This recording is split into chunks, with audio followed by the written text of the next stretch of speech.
joining us. I know your artist name is Dantès, but your real French name is Christophe Hisquin. You also have a Chinese name, Dai Liang. Tell us how you got the name and what it means. Okay, yeah, I got the name in the year 2000. At that time, my Chinese friend, who were also a singer, he came from Nanchang. He told me like I needed a Chinese name, a real Chinese name, if I want to live in China and if I want to perform. And since I come from Lyon, in Chinese, Lyon means Liang. We said it Liang. And my Chinese friend told me that I represent Lyon. In China, in Chinese, you say 代表 Liang. So he said, when I am on stage, it's very luminous, it's very light, a lot of lights. You need to be lightness when you are on stage. So he said maybe it will be interesting to have a name like Dai Liang, the one who wear the light. Dai means wearing, like you wear a hat or glasses, and Liang, it's everything that is lightness, like lightning, the lights. So he told me, yeah, maybe it's interesting to have this name, Dai Liang, like 代表 Liang. Well, a very interesting name. It's all about, sunshine, sunlight, bring the sunlight to China, to Chinese audience, I guess, and also some similar to the city, Lyon. So, do you like this name? I like this name. Yeah, yeah. At first, when he told me these two meaning, like these two characters at this meaning, I thought it was really interesting. And then after that, this name became a part of me because every time Chinese friends ask me why my name is Dai Liang, then I told them the story I just told you. And yeah, I like the name. And the thing is, like, I often go on stage, and as you say, when you are on stage, it has to be very light, a lot of lights. You put lights on you, people see you. So yeah, I think the name is interesting when you perform and when you have shows. Yeah. When I first this name, it reminds me of one of my friends. Her name, but it's both for female Yes. and male. Her name is also Dai Liang. Oh, great, So great. And sounds very brightness and sunshine. yes, Okay. and And let's talk about your childhood a little bit. yeah, Actually, you embarked on your journey to China at the age of 11. true. At that time, you started to learn about Confucius and Chinese characters. Tell us what inspired you to do this at that time. After all, it was around the late 1980s, if I'm not mistaken. It's true, yeah. 88, 89, 90. At that time, few foreigners, few Westerners were learning Chinese. But for me, I wanted to learn a very different language from French language. At that time, most of young French people, they were learning English or maybe German, Italian, Spanish. But I wanted to learn something very different culture, different way of thinking. And in my city, in Lyon, at that time, there is a very nice college, like a school, where you could learn Chinese Mandarin Chinese. And it was the first school in Europe, even in all Europe, where you could learn Mandarin Chinese as a first foreign language. So it was really interesting for that. And I started to learn Mandarin when at the age of 11 as a first foreign language before learning English. So can you tell us more? Can you tell us more about this, school, this, project about Chinese learning? Yeah, the school was mainly managed by a man who wanted to promote the Chinese culture. He wanted also to give to the French young people a new opportunity to learn new things, not only learn that the things that everybody were learning at that time. He had a lot of personality, and at that time, learning Chinese was not something that many people did. Around me at that time, when I said, "Wow, I am learning Mandarin Chinese," like even the adults, The friends of my parents, they were saying, wow, it's very strange to learn Chinese. But for me, it was really precious. I think it was really interesting and very different. And it's what I wanted to learn. And I remember also the teacher. My teacher was a Frenchman who went from Paris to Beijing with a motorbike. And he was really young. I think he was 23, 24. He was one of the first Chinese teachers in France.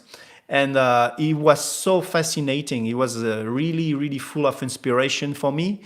After that, I had also Chinese teachers, like a young Chinese teacher who came to France to learn French, maybe. And they became also, he became my Chinese teacher at school. And it was great. I always loved to learn characters, learn the Chinese cultures. We even attended some opera, Beijing opera shows in France. It was so nice, yeah. So you were telling me that actually the earliest inspiration to learn Chinese actually came from a French national who was interested in Chinese culture. My first inspiration was that I wanted to learn something very different.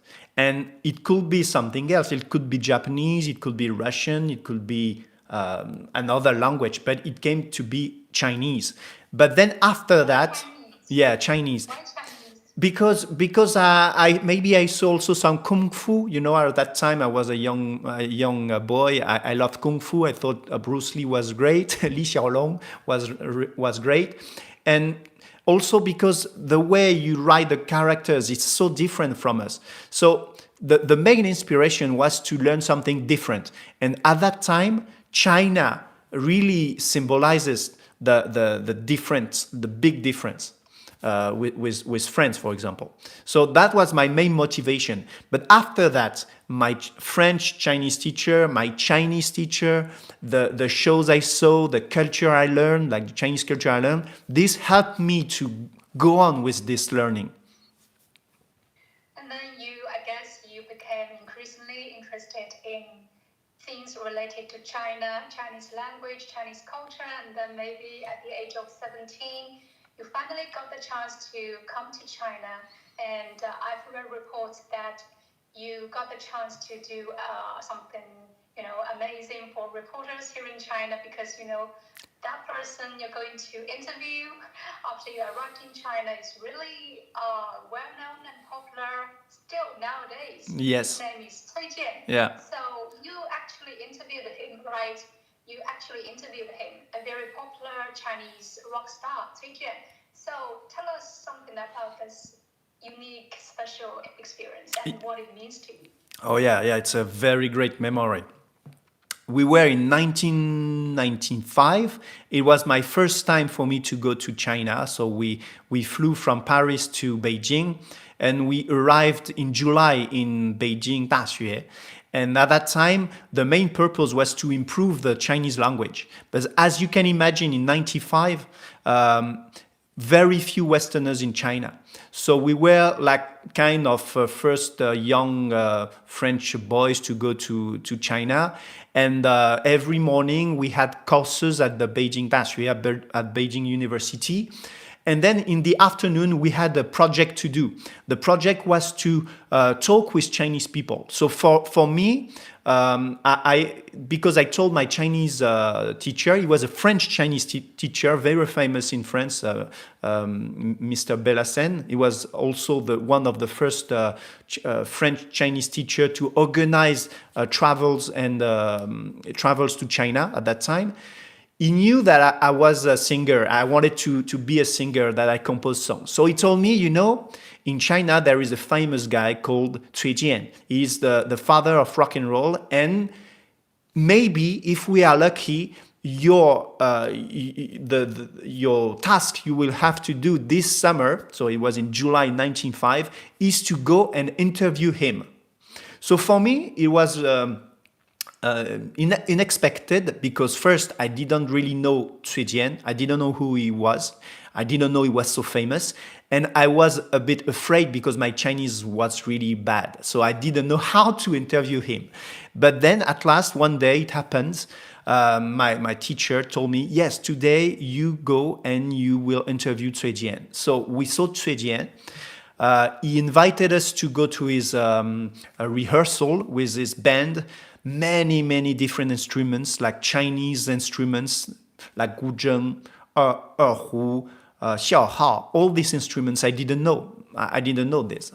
Then he gave us one of his CD. I don't remember the name of the CD, but it's one with the red. Anyway, I don't remember the name of the CD, but it was really great for us. And then also he encourages because I was with two other friends. We interviewed him. We were three of us interviewing him. He encouraged us to go on with music.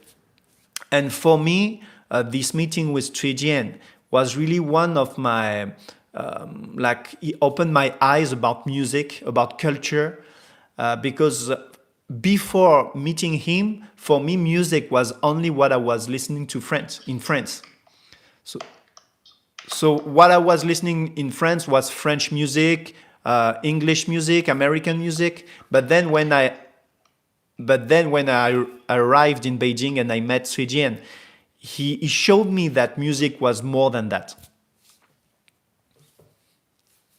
Okay, and then after that, after your visit to China, when did you come to China again for your further career development?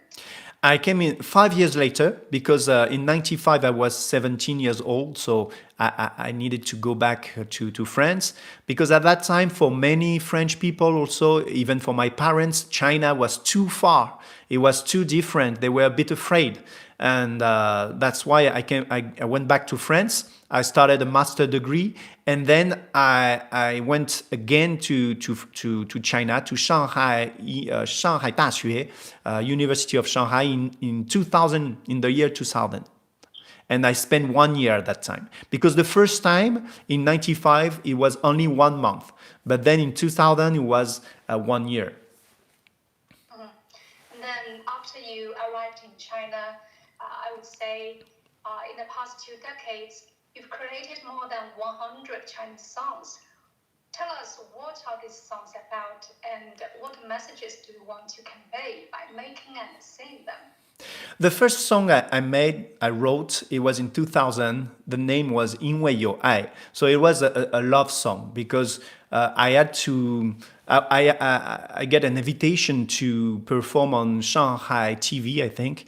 And they asked me a song and I say, you know, I only sing my songs, my original songs. So they wanted for me to sing a love song. So I wrote this song 因为有爱. Then after that, in 2005, I was more, we could say mature. I was already 25, 26 years old. And I had to participate to 外国人才艺大赛. So a competition for foreign talents, as they call it. And at that time, they wanted me to write a song about China. The way I felt, the way I feel about China. So I wrote a song called 2000年我来到中国. So I arrived in China in the year 2000. So the second song was more about the perception I had for China, from China, like the Chinese people, how they welcomed me, the culture, the greatness of the country. So that was more my 2, 3, 4, 5, 6 songs. And then after that, I started to write songs like 在中国的法国人. So it was like many journalists in China, they asked me questions about the life of a foreigner, the life of a Frenchman in China. So instead of just answering like I do it now, I composed a song and I explain what is the life of a foreigner, like a Frenchman in China. So I did songs about love, I did songs about travel, about friends, about cultural exchange, about studying, yeah, all kinds of songs like that. Then you arrived in China in 2000. So,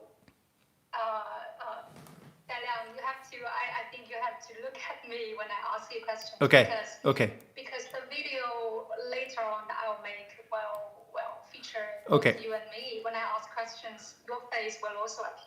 clear Okay. in the same video. So yeah. So when you arrived in China in 2000, that was 20 years ago, more than 20 years ago. What was your first impression? The first impression when I arrived in Shanghai University in 2000 was something like Shanghai was really big, very, very big city, but in the same time, it was like a like little district. So I felt like China was big, but in the same time, it was really a good place to live. That was my first impression. The second impression was all the opportunities that I could have, like everybody could have at that time. Because for me at that time, I was a young man. I was like 25 years old, or maybe 23 years old, and I wanted to just to explore China. I wanted to have friends, and it was really a place where you could exchange with people. I felt like Chinese people were really willing to exchange with foreigners. So I really enjoyed it. Then it's been more than 20 years. I think lots of changes have taken place, not only in Shanghai, but also, across China. So you're still, after this, the ending of the pandemic, the restrictions, you will go to Shanghai soon, you'll come back to Shanghai soon. Yeah. Although you hadn't been in Shanghai for 3 years, because during the past 3 years you stayed in Paris, but before the outbreak of the pandemic, what major changes did you notice in Shanghai? Okay, so it's true. Compared with 20 years ago. Yeah. With 20 years ago. Yeah, it's true that until the 2020 January, I spent most of my time in Shanghai and in China. So I saw many changes, like especially in 2010 with the Expo, Universal Expo, like Worldwide Expo, many changes, like of course the economic growth, but also the cultural exchanges. Many companies went to Shanghai. I thought also that foreigners like changed the view of China. Before, China was a place very far, very difficult to understand. It was also a place, I could say, a bit dangerous. Some places were a bit dangerous from the Westerners' point of view because they didn't know China. But then after that, it became more and more the place to be, the place to live, the place to enjoy time, the place to travel. I can just take an example of a city, Guiyang. I went to Guiyang for several shows in the year 2011, 2012, and 2013. And at that time, Guiyang was really, I would say, dark. It was a city that you didn't feel so good. Like it was not like Suzhou, Shanghai, or like cities well developed. But then I went back. I think it was in 2016, and it was totally changed. Like the city was transformed. So many cities are like this now in China. It's like there is so many different changes. What I appreciate also is that Chinese people change a little bit too. So what I mean by that is before Chinese people, my Chinese friends, they were often comparing.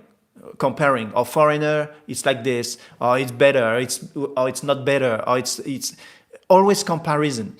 And then in France, we don't really compare things. We just say, I like it, I don't like it, but it's not like something is better or something is not better. So I felt like after some years, like in recent years, Chinese people just change a little bit this. They know that China is good.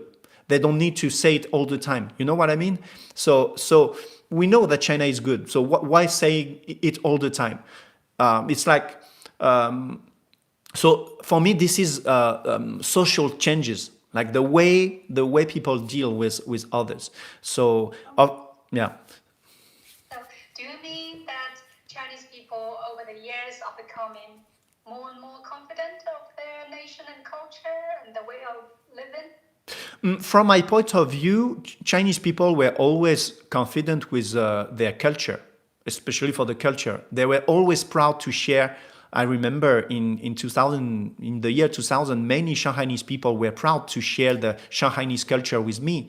In Beijing also, I attend many cultural events where people were proud of the, I don't know, the lions dancing, the Jingju, the Suzhou, Kunqu, always proud.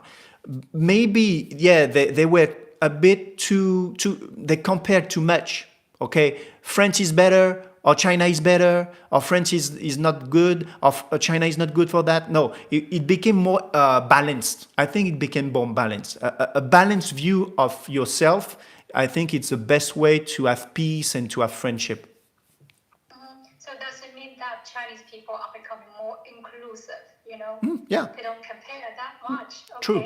So let's return to our topic Yeah. at the beginning about your career. You have been writing Chinese songs, and as a foreigner, I mean, at the beginning, you were kind of told to write Chinese songs by certain organizers or other, I don't know, agencies. But as a foreigner, why did you insist on creating songs? Why did you insist on creating songs in Chinese?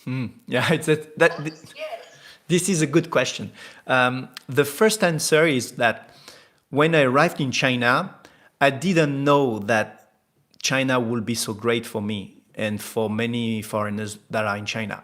When I was a young man, 21, 22 years old, I arrived in Shanghai. I just wanted to learn Chinese, to discover China, maybe spend 1 year, 2 years, and then go back to France, go back to Europe.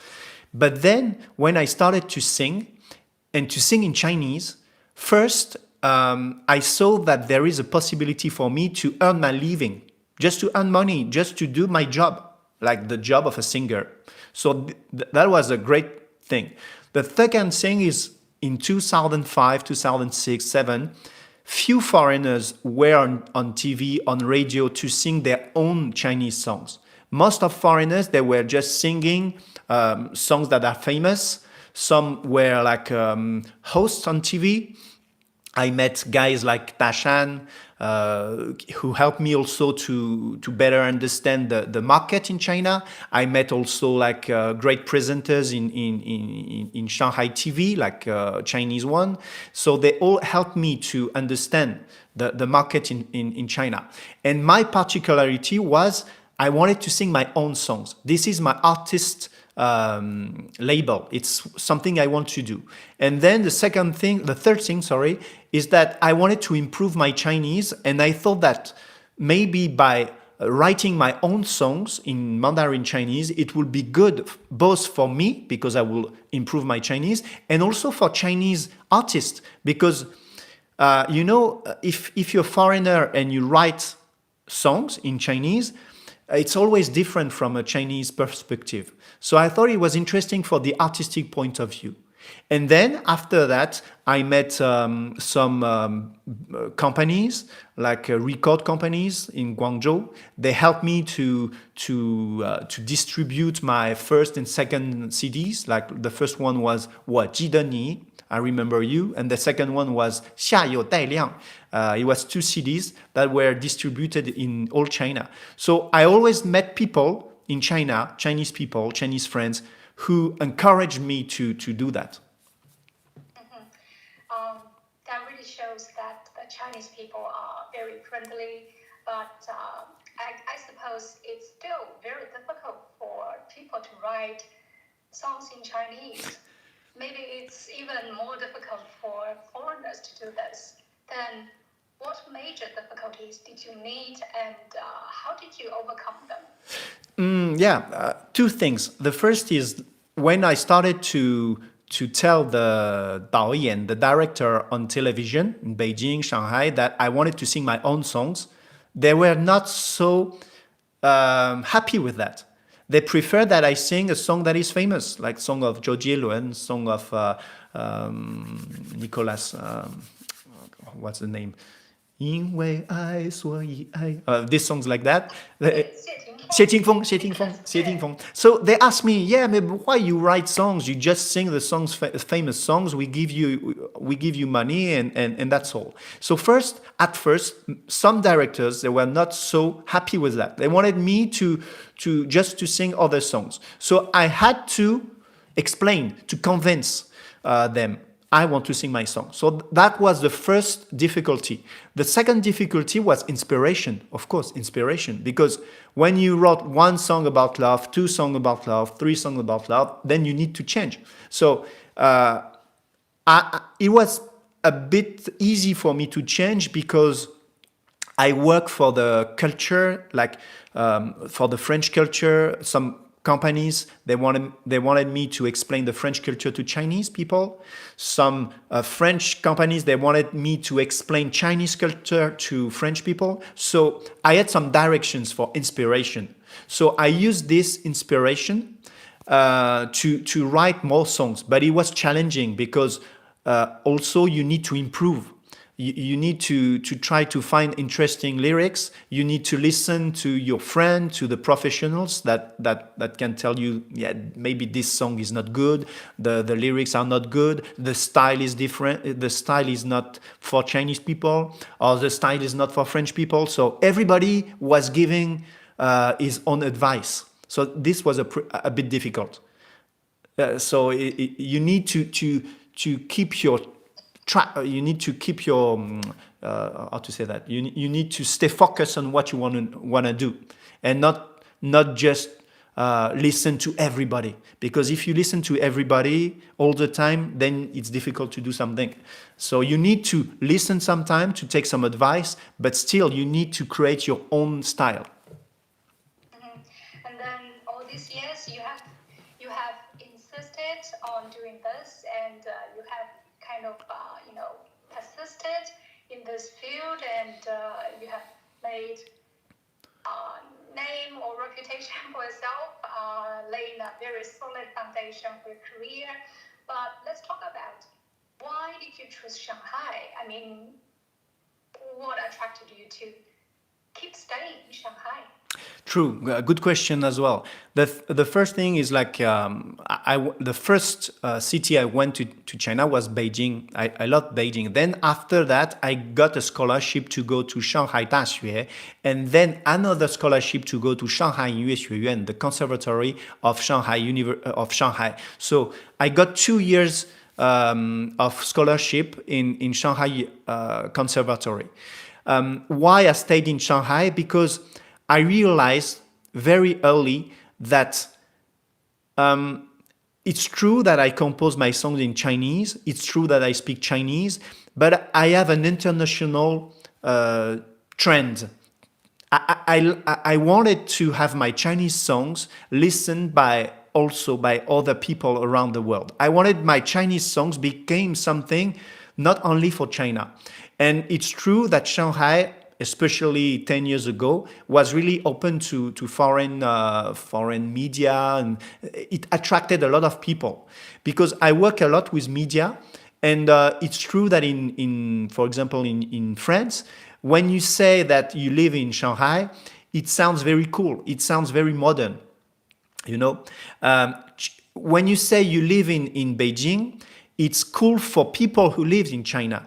So I wanted to keep this maybe Shanghainese vibe or Shanghainese, I will not say style, but I wanted to have a base, and I choose Shanghai. I didn't want to change all the time because, as you said, I wanted to do something with solid basics, solid basis.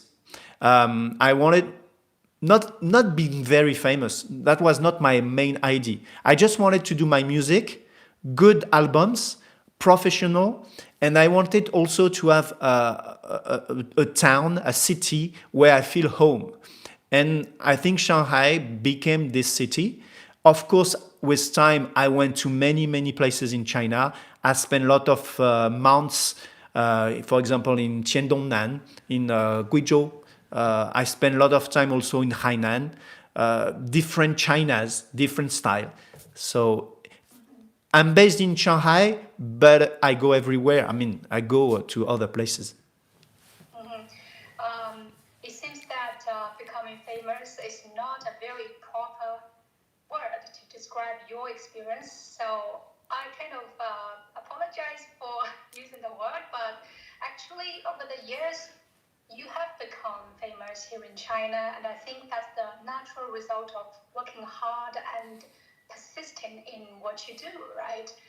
And actually, I learned that in one of your songs, you listed dozens of Chinese cities, of Chinese cities True. you've been to. So tell us something about these interesting experiences of visiting different Chinese cities, and how were each different from one another? Yeah, thank you for the question. In 2013, a French company, big company, they asked me to become like a kind of host for the events, like events everywhere in China. They asked me to go in 50 cities to host dinners and to explain the wine, the whiskeys, and things like that. And at that time, I thought it was a great opportunity for me just to organize my own show. So it was like, for example, on Friday, I was hosting these dinners. And then on Saturday, I was playing in live house, in radio, in everywhere. So for a period of time, maybe between 2013 and 2016, or 2015, like 2 years of time, I was everywhere. Like I took the plane maybe every 2 days. I went to all the Dongbei from Dalian to Harbin. I went several times to Hainan. I went to Xi'an. I went to Suzhou, Hangzhou, like Fujian, Fuqing, Quanzhou, everywhere. And every time I was hosting these dinners, I met people, local people. Sometimes it was what we called four-line city, 四线城市, four-line city. Sometimes they never saw foreigners. They are dialects.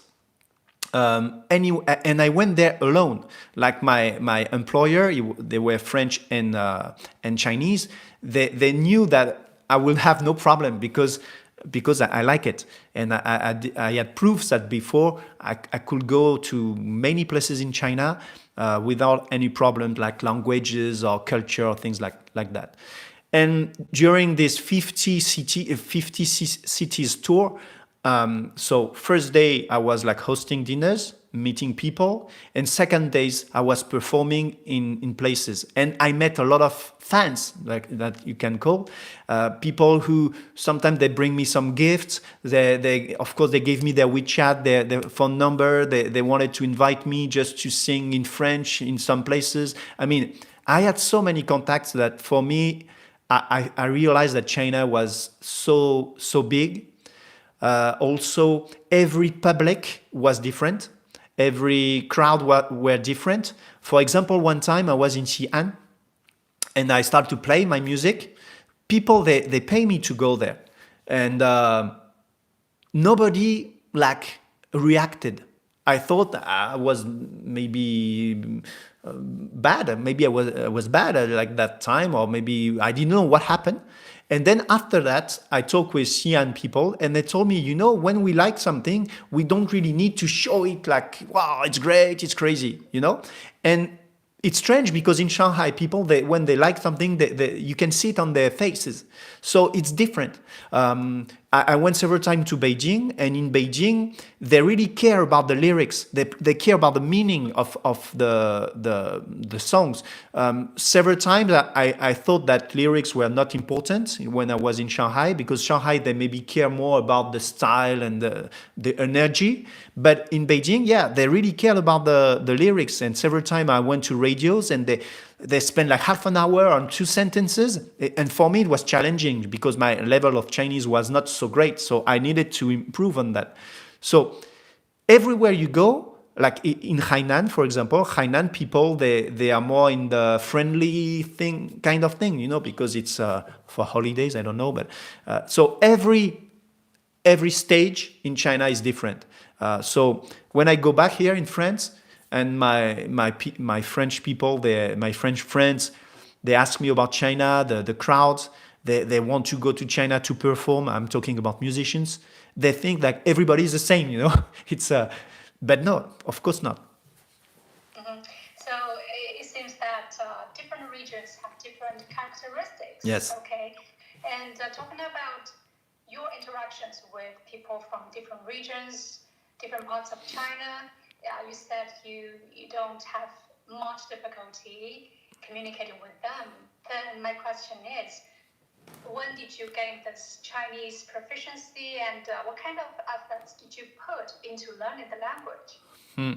That was also a big difficulty because when I arrived in China, even if I have been I've been learned the Chinese language for 7 years, I was really bad at pronunciation. You know, often French people are bad at pronunciation in languages, in English, for example, or in Chinese, and it was a problem because I could read everything in Chinese, like the 3,000 characters, no problem. I could read the Ren Ming Zhi Bao, no problem. But the thing is what pronunciation. My teachers, they told me, yeah, you don't pronounce well. The tones are not good. So at that time, in 2005, some companies, they called me to be a host, like to be MC, Master of Ceremony, in Chinese first. But I wasn't really, I wasn't confident. I did it 2-3 times. I was really afraid of that. I could not sleep like for 1 or 2 days before the event. And then people, they told me, well, it was good. And then I did it like 100 times. And then after that, I learned a little bit how to speak Mandarin. I put many efforts in learning scripts, like a journalist or like a presenter. I also met professional Chinese hosts that often female host because we were like a duo. I was the man and the woman, like Chinese woman, were talking in Chinese too. So yeah, I worked with Chinese. I worked with Mandarin Chinese, and this helped me to improve my skills in Chinese. Then let's talk about your career in Shanghai at the beginning. I guess it must be a little bit difficult to start a career in a foreign country. Then tell us, how did your career fare at the beginning, and what kind of progress or achievements would you say you have achieved during the past decades? The first thing when I arrived in Shanghai and I decided, and when I decided to work in China, is that I wanted to be a singer, original singer. I didn't want to do something else. It was my only dream, my only interest. But then after that, I realized that it was really difficult just to do that.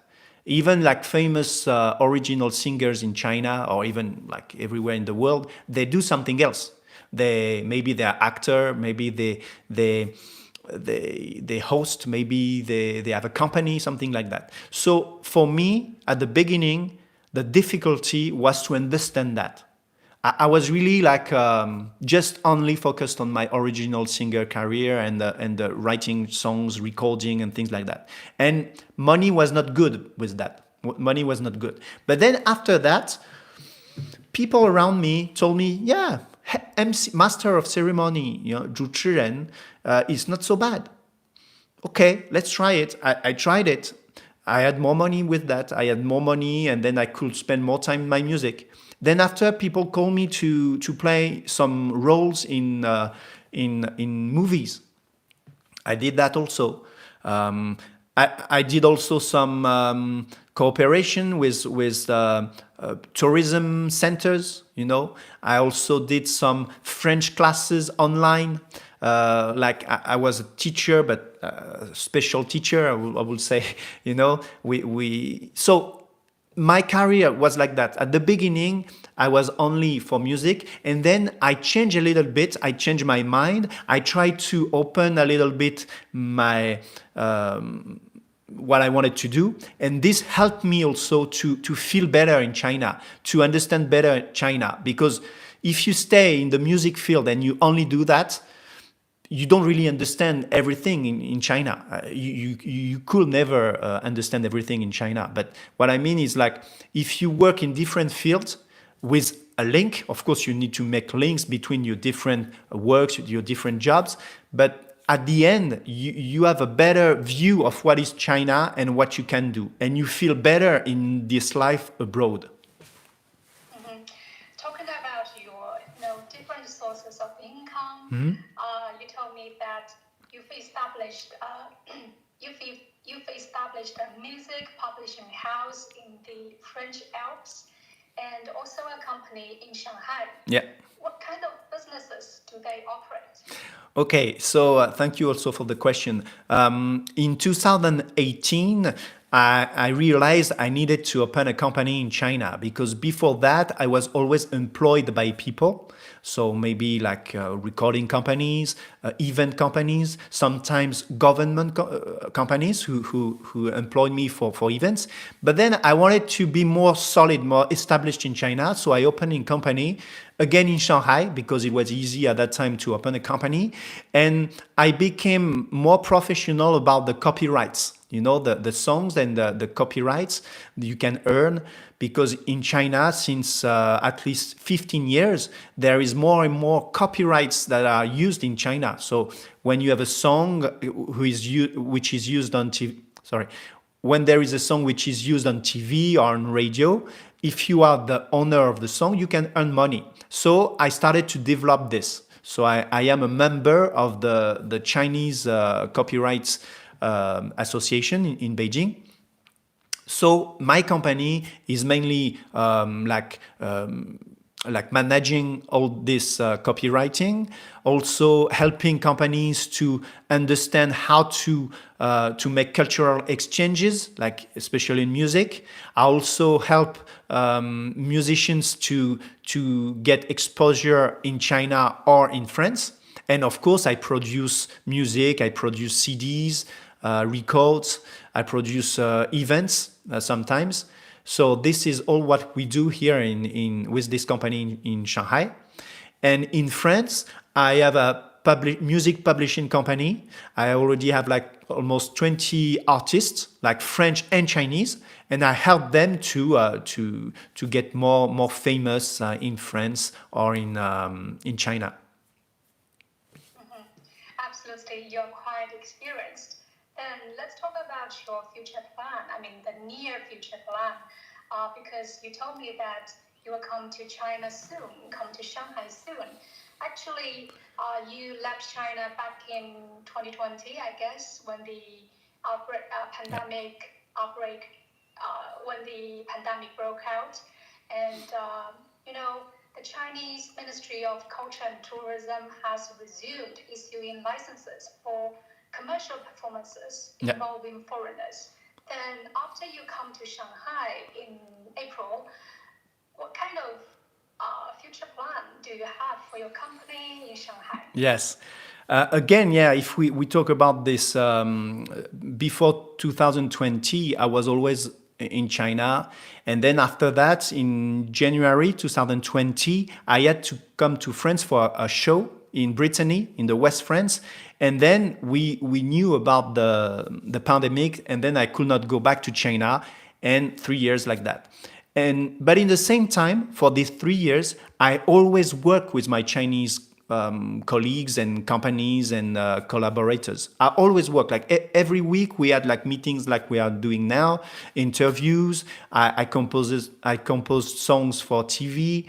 I helped my Chinese friends, musician friends, to get distributed here on the French platforms and European platforms. So I always work with China, always.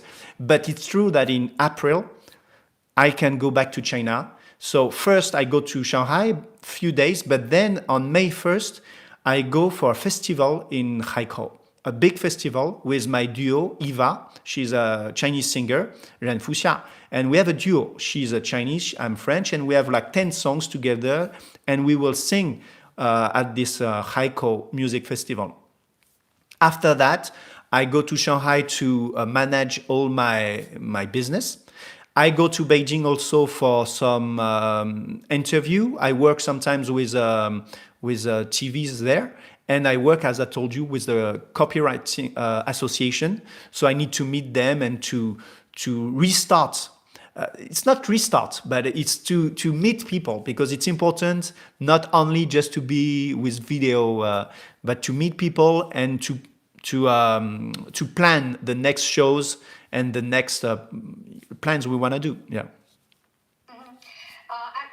I'm based in Beijing. So next time, I hope I can meet you in person and talk with you face to face and shoot some videos.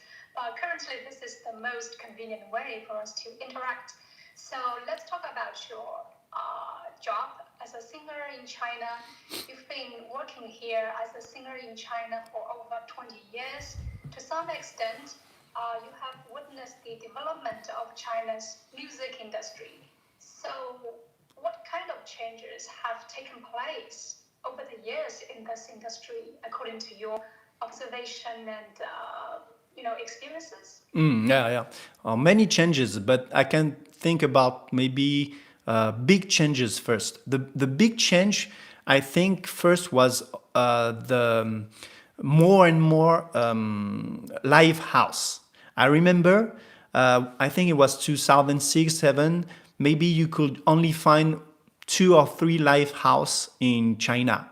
Maybe one in Beijing, one in Shanghai. So what I mean by live house, everybody knows it's places, small places, maybe 500 people could go there and listen to concerts. And then around 2015, 16, it was live houses everywhere in China. So it means like for bands, for singers, you could perform everywhere in China, organize a tour. So for me, this was a very big change. It was a big change because I had many friends who opened their own live houses. I'm talking about Chinese friends who opened their live houses. First big change. The second change, of course, it's about the web, like the music online.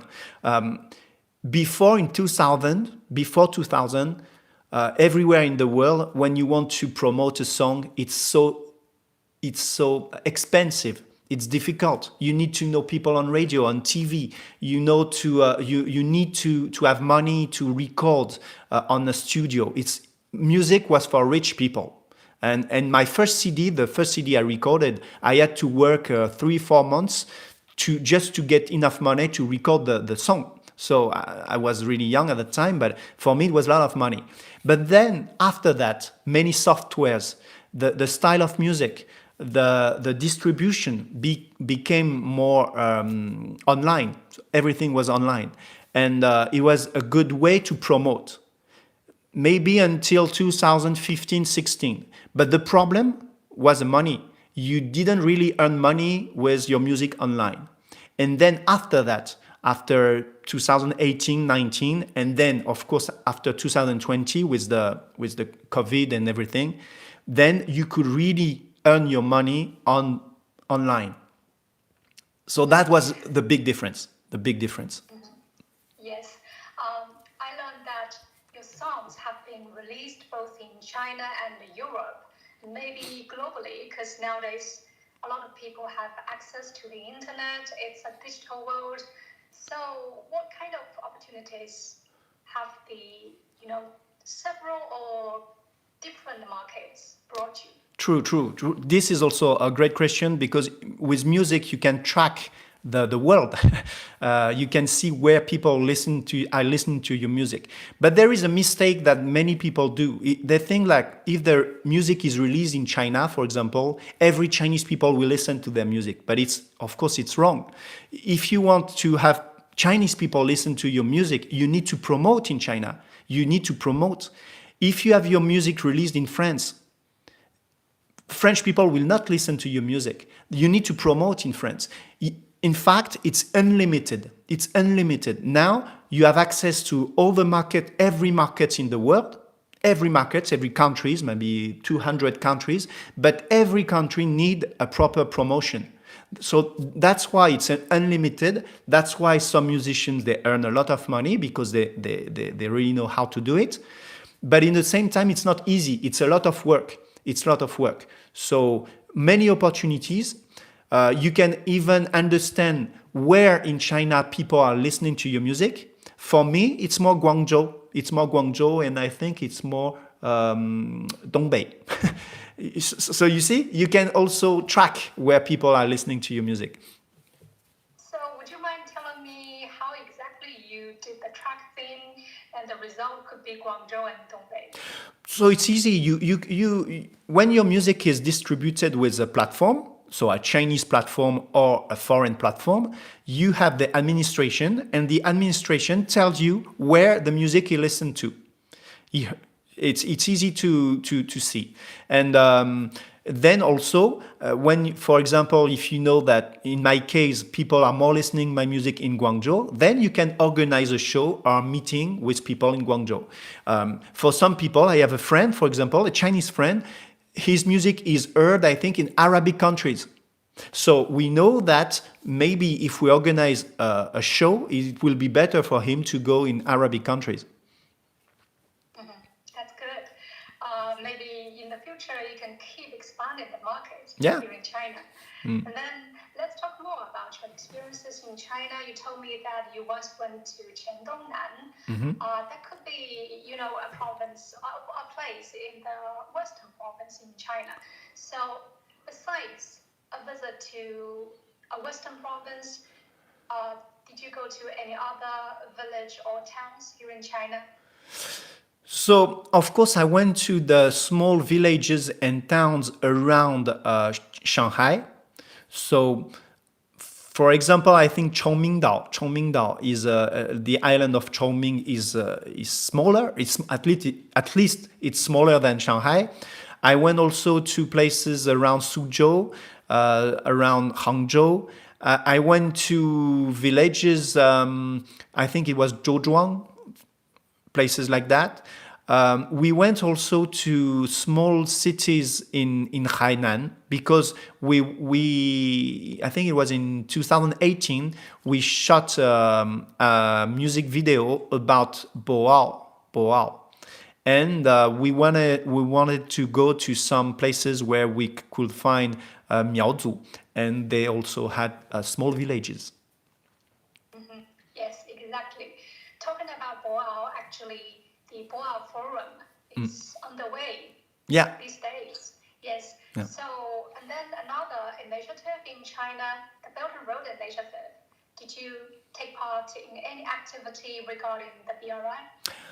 Of course, one of my best memory of people who asked me to write a song was CGTN. CGTN in 2019, they asked me to write a song about the Silk Road in French. So that time was not in Chinese. They asked me to do it in French, and I wrote a song from here, from my studio in the French Alps. I wrote this song with the piano. This song is called Cette route, which means this road, 这条路. And I recorded the song here in France, and I went to Beijing to record in the studios of CGTN. And this song, a lot of French people like it. It's interesting because they didn't know why I wrote this song, but when they listen to it, they like it. Is it possible for you to sing the song right now? Yeah, I can do it. Yeah. So it's with piano originally, but now I have the guitar. It's easier for me to play. Okay. So just let me. Okay. Cette route, cette route, elle me caresse, elle me câline, elle vient de loin, elle vient de Chine. Oh, cette route, elle me fascine. Cette route, cette route, elle me caresse, elle me câline, elle vient de loin, elle vient de Chine. Oh, cette route, elle me fascine. I just sang it 2 times then because the first time my voice was not so great. I have to admit, I don't understand French, yet I find it, beautiful. So is it about what you said, the road? Yes. The yes, road. yes. So It's a what about the lyrics? yeah, it's a description of this road. That means that the Silk Road was made to link people. It's also in the imaginary, in the dreams. It's a road that link France to China, for example. So Western countries and Asian countries, China. It's also about the fact that we need to cherish the road. It's like it's important for humanity. Yeah, I really enjoyed to write this song because, of course, as a Frenchman, it's easier for me to write in French than in Chinese. Of course, it was really great, and it was really cool also to go to Beijing to sing this song. Mhm. Hope you enjoy it Yeah, next time. yeah. Then let's talk about your whole experience in China. You have been in China for more than 2 decades. Then, do you think China has changed over the years? And what is China like now in your eyes nowadays? Okay, just let me. Yeah, of course. As I think we talk about it a little bit about that. China, for me, at the beginning, it was like every foreigner could go to China. If you wanted to go to China in the year 2000, then it was easy to go. You just need to have a visa, student visa. You could work. You could do everything. After some time, maybe after 2010, China was more a place where you need to have a plan. So China changed because it became more professional in many aspects. It was more difficult to go to China after than before. Even now, now to go to China, it's not so easy. You need to have some money, you need to have some plans, you need to speak Chinese, because before, you don't really need it to speak Chinese.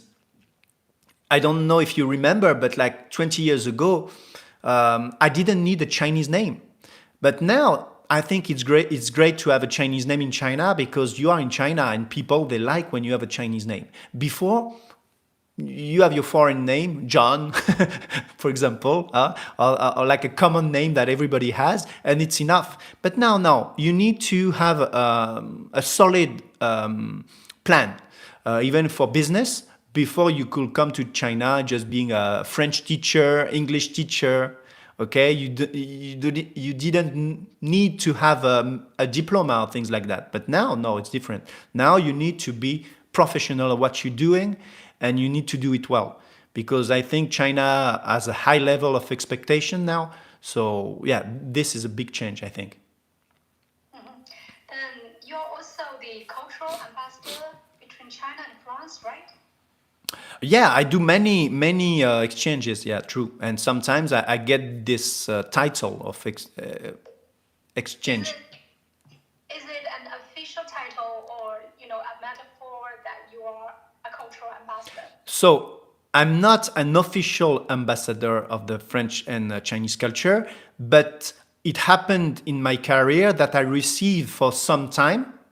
For example, for Chendongnan, I had a letter of recommendation for 3 years. I was like a representative of French culture in Chendongnan, for example. And actually, what you've been doing here in China, writing songs in Chinese, is also a very, I could say direct or indirect act of promoting cultural communication between the two sides. Then, would you mind telling me what kind of misunderstandings do the peoples of the two sides have? Oh, so many, so many, and sometimes I feel like even after 20 years, like being living between China and France, still there is many like incomprehensions and misunderstandings. So the first one, of course, is about language, because I think language is the key. If you master French and you speak to a Frenchman, French people, it's easier to understand him and to communicate, right? If you speak Chinese to a Chinese person, it's the best way to understand. So first, a lot of foreigners think that Mandarin Chinese is very, very, very difficult, and then it's impossible to learn. So I think it's wrong. Of course, Chinese is difficult, but French is difficult too. English is difficult too. Every language has its own difficulties. Okay, but so this is the first thing. You can learn Chinese, no problem. So I think foreigners and Westerners need to understand that. I think the second thing is like when you live, for example, where I am now, French Alps, people think that there is only the French Alps. You know, when you live in Paris, people think that they're only Paris. And China is so far, Russia is so far, like America is so far. So I think people need to also to open their mind and make the effort to travel and to understand better others. So this is also something, but this is also something Chinese people need to do, because when I am in Hainan and I'm talking about French Alps, people think that, wow, this is another planet. But still, we are on Earth. We are on Earth. It's the same. We are humans. We are all. We often have the same problems and the same expectations in life. So yeah, the second thing is about like trying to understand that that there are other people on this planet, but still they are part of humanity. To be honest, I know the Alps, but I don't know much about the French Alps. Yeah. So, did you do anything to, bridge the distance to promote more knowledge among the two sides? Yes, exactly.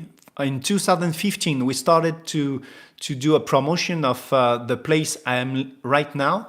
It's called Morienne, Molienne in Chinese. We shot a music video, and we also went to Beijing. Beijing Oyunhui Olympic exhibition in Beijing in 2018-19 with all the French Alps team. So yeah, many things were done to do that. But the question is about the misunderstandings. The more cultural events you do, the more business you do, the more you understand people. And what I learned also after many years is that business is also a way to make peace with people. Culture, of course, is the best way, because when you respect the culture of a country, there are less problems, right? Then let's come to the last question. Okay. What's your future plans for your music career and your companies, both in China and France? Oh, my purpose and my aim and my what I want to do is to go on like this. So I want to go on with recording records like CDs. I want also to help my artists to succeed in what they do, and I really want to go back to China and to perform. This is what I like to do the most. And what is true is that even if we had like 3 years of difficulties with the COVID, I think these are the rules. It's the rules of working internationally. It's sometimes I go in business schools in France or in China, and we have students, Chinese students, French students. They want to work between maybe France or China or Europe and China or different countries in the world.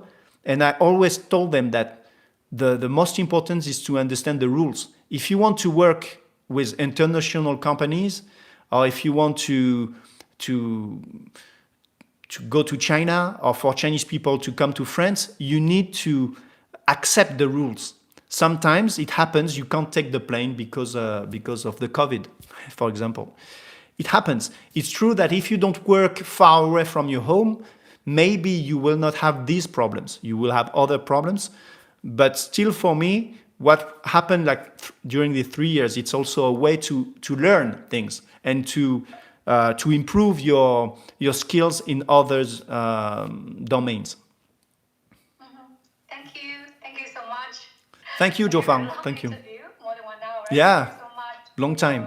for your observations and insights. I hope you will have enough for your interview. Yeah, quite enough, quite enough. If you More than need 1 hour. if you need some music video, Yeah, I think I can so. send it to I you. think I'm gonna add some like sound bites Okay. to what you say according to the content you said. Okay, no I'll problem. talk with you later. Yes. Maybe. Okay. Thank you. Thank you. See you. See you. Bye bye. Bye bye.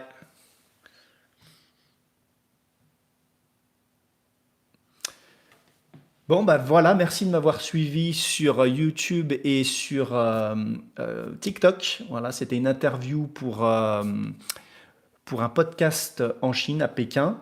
Un podcast sur the Beijing Hour, voilà, l'heure de Pékin. Donc je vais avoir plusieurs interviews cette semaine et je les retransmettrai de temps en temps comme ça en live, mais de toute façon après vous aurez les liens de l'interview qui sera montée par les professionnels. Voilà, merci à tous et puis on se revoit une prochaine fois.